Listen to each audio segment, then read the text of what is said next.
Now, as the nation grieves for the victims of the Boston bombing and as investigators dig into the brothers' radical history, Massachusetts taxpayers, they're learning a very unsettling fact, and that is that their hard-earned money may have been used to fund terror. Now, state officials confirmed to the Boston Herald that suspect number one was living on taxpayer-funded state welfare benefits. Records also show that he was given a taxpayer-funded attorney when he faced assault and battery charges back in 2009. His wife, Catherine Russell, who converted to Islam for him, was also receiving government aid at one point. And according to documents, the couple's benefits stopped last year when they no longer met the income eligibility limits. We're also learning that when the brothers' parents were living here in the U.S., the entire family was receiving various types of handouts, and it was all thanks to the people of Massachusetts. Now, here with reaction to the growing concern that taxpayers unknowingly supported terrorism, Fox News contributor Joe Trippi and radio and TV talk show host. He's a great American, and he's the host of the Billy Cunningham Show, a Sean Compton production. Billy Cunningham, how are you, both of you? Good to see you. Good to be with you, Great Sean. day to be an American. It is. All right. Before I get to the money issue, which, Joe, we're going to agree, this is outrageous, right? Here, America funding, helping the whole family out. We're funding. I think every American is against welfare for terrorists. Yeah, absolutely. Okay. Now, let me go back to where we were with Mayor Giuliani. I want to play Barack Obama. He's asked an interesting question. Notice how he won't answer it, though. And he was asked this question in Mumbai about, what do you think of jihad? Listen to how he cannot say what is so obvious, that radical Islamic jihadists hate us and are at war with us. Watch this. What is your take or opinion about jihad? The phrase jihad has a lot of meanings within Islam.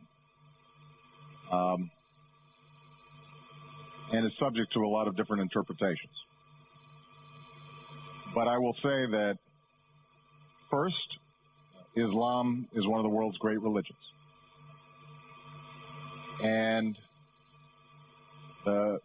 more than 1 billion people who practice Islam, the overwhelming majority, view their obligations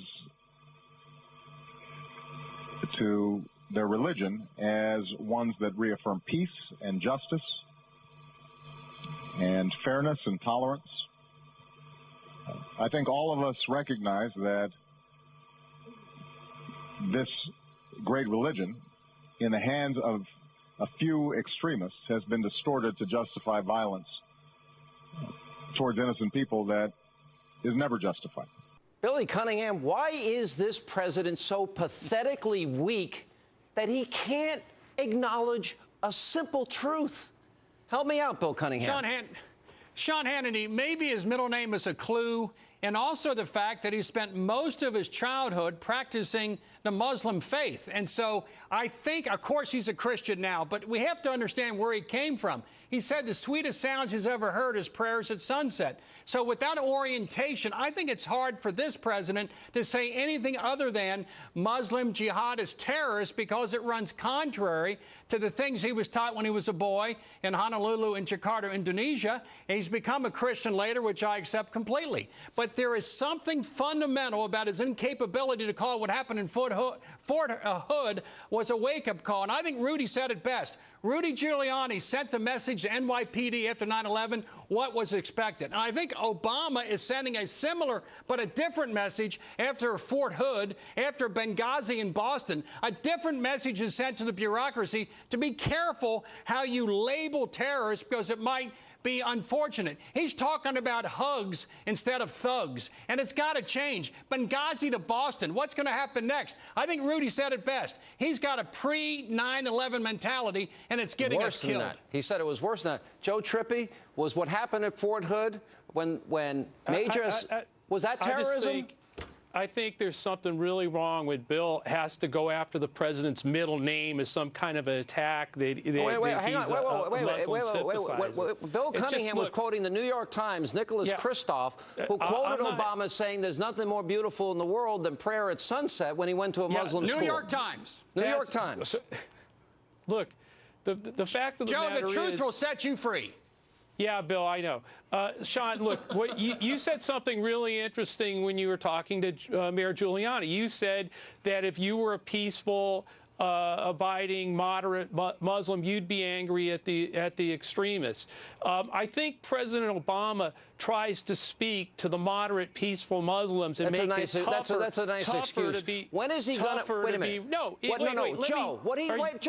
Are you just going to yell at me, or are you going to let me finish the sentence? The official Obama Sean, are you going to yell at me? Wait a minute. The official Obama line on Fort Hood is that this was an incident of workplace violence. Joe Trippi, that is a lie. He's lying to the American people. He wouldn't even use the term war on terror for the longest time. What the hell is wrong with this president that he cannot acknowledge that there are radical Islamic jihadists that think if they strap bombs on their own kids and blow up innocent people, that 72 virgins await them in heaven?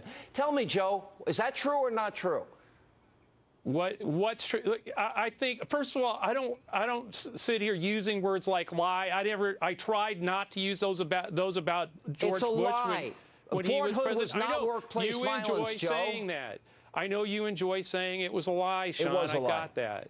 I don't like being. You know. I have kids, and my kids can do things wrong, like every other kid's going to do things wrong. But you know what? You know what gets them in more trouble, Joe Trippi, in the Hannity household? Who? When they lie about it. Yes. Right. Bill Cunningham, did our president lie to the American people? He massaged the truth to such a point I couldn't understand it. And Joe did bring up a point for once. 99% of American Muslims think about this country the way we three think about it. The other 1% are a big problem. Well, the 1%, but the problem is around the world, in the Middle East and North Africa and Iran and Saudi Arabia and Egypt, we're watching the rise of radical Islamists. And not only are we not calling it out for what it is, we're giving them F-16s, Joe Trippi, and paying for it. Sean, they have to recruit from the peaceful, moderate Muslims and bring them over, which, by the way, somehow happened to these two, potentially could have happened to these two as well. That's what we're trying to stop.